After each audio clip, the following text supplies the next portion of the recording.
Hey everybody, welcome back to my channel. My name is Stephanie Bree. My cat is staring at me like he's gonna jump up and be a part of this video. So heads up if he does. Here he comes. This is Buddy. You'll see him in about 5 seconds or thereabouts. There he is. There's his head bobbing in. Say hello, Buddy.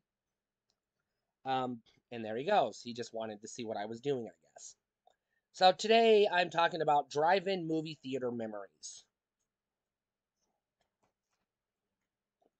I was semi-fortunate enough to live as a teenager, I should say. I moved around a lot as a kid, but when I was a teenager, I lived close by to a city that didn't just have a drive in movie theater, which was awesome. It had two drive in movie theaters, which was even more awesome. And so I got to see a few movies throughout the years at the drive in because it was cheap compared to going to the movies. Um, and you didn't have to, pay a fortune for their bullshit overpriced concessions. You could literally sneak in your own concessions and they can't say goddamn shit because it's my motherfucking car, bitches.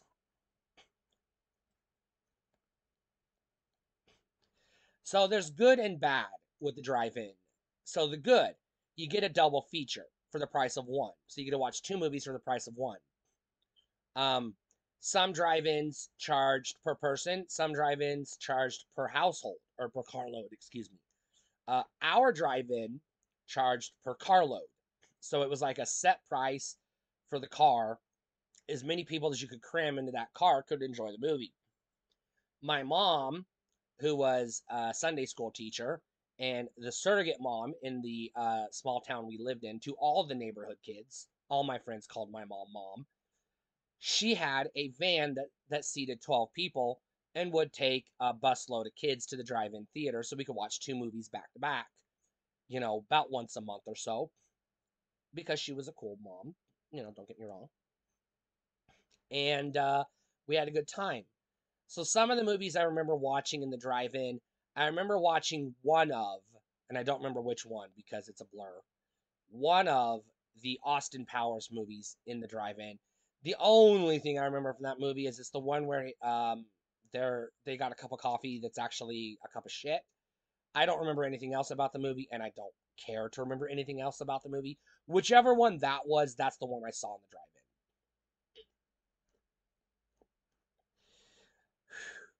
drive-in. Um,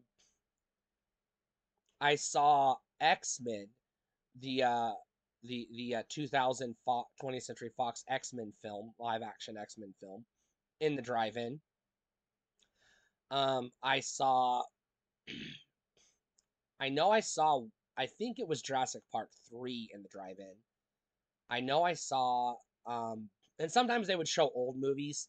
So I did get to see some old movies that were at the drive-in because they weren't always showing new movies.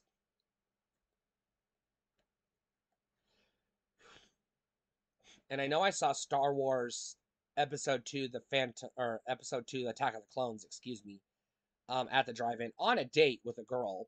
Um, so, spoilers, I don't remember the movie, or at least not from that time watching it. I don't. I we went to the movie, but we didn't watch the fucking movie. If you catch my drift, um, which was fine by me because it was a fun experience. I don't remember the all the movies I saw in the drive-in. I'm not going to sit here and list off all the movies I saw in the drive-in because we went a lot. But here's the way the drive-in works. Because it's your car, they do not have a Dolby system. What they have is a low bandwidth, um, very low frequency FM radio station transmitting close by. So you turn your car on, you have to leave your car running the whole time. So if you're sitting there for a double feature, you better have a full tank of gas. Just so you know. And you got to tune your FM radio dial to that station to hear the audio from the movie in your car speakers. So it's better if you're like me and you invested money in a kick-ass sound system in your car, which I did. I had subwoofers in the trunk. I had 6x9s in the door. I took out those piece of shit little round whatever the fuck they were discs, replaced them all with good quality, 6x9s. Uh, And I had a good time because I got good quality audio. I'm sitting there having a better audio experience than the Dolby system up the street at the sit down theater.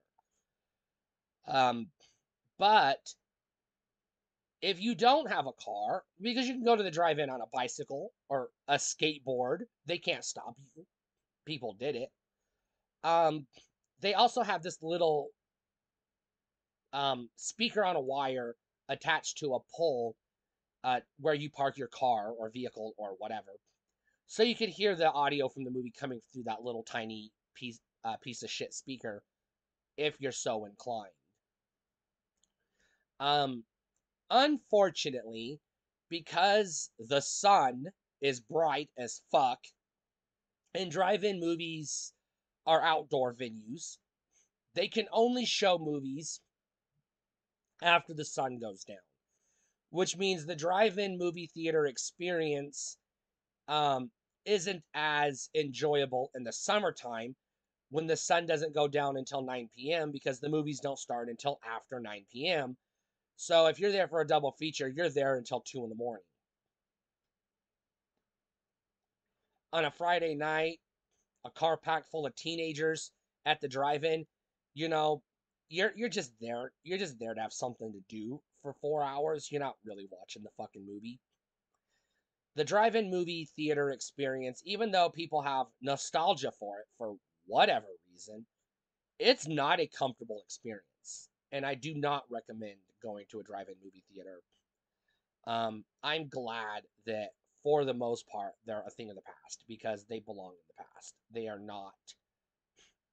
It's just not a comfortable experience. I'd rather go to the multiplex where they've got recliners and cup holders and footrests. You know what I mean? You know, and the stairs are the chairs are staggered enough. I don't have to look over the asshole with a cowboy hat sitting in front of me because he's low enough down. I can just see right over the top of him, anyways. Whereas at the drive-in, you're watching the movie through your windshield, which means there's going to be glare. The picture is going to be muffled. Unless your windshield is spotless, there's going to be, streaks, most likely, and spots and dust and etc. Um, and like I said, the issue with the audio, either you have to sacrifice quality audio and listen to that piece of shit speaker, which is not loud enough for the entire car to hear. So if anybody's whispering or talking or snoring because they fell asleep or smooching because, it's a date, you're not going to hear the fucking movie.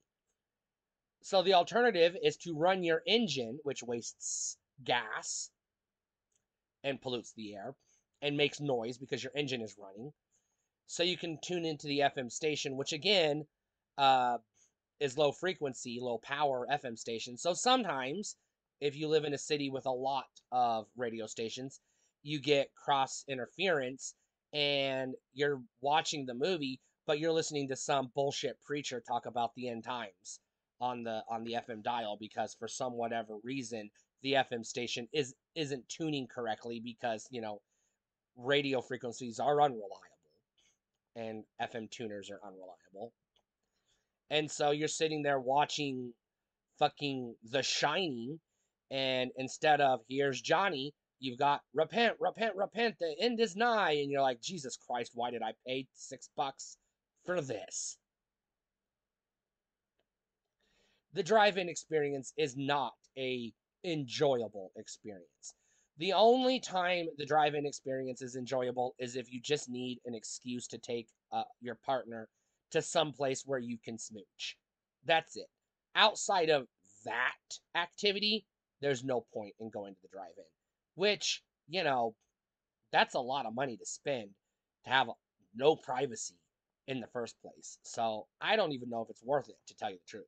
I've been there, don't get me wrong. I've taken, girls on dates to the drive-in, but, we weren't there to watch the movie, so we could have gone literally anywhere else and saved money. So I don't recommend going to the drive-in, and I do not miss drive-in movie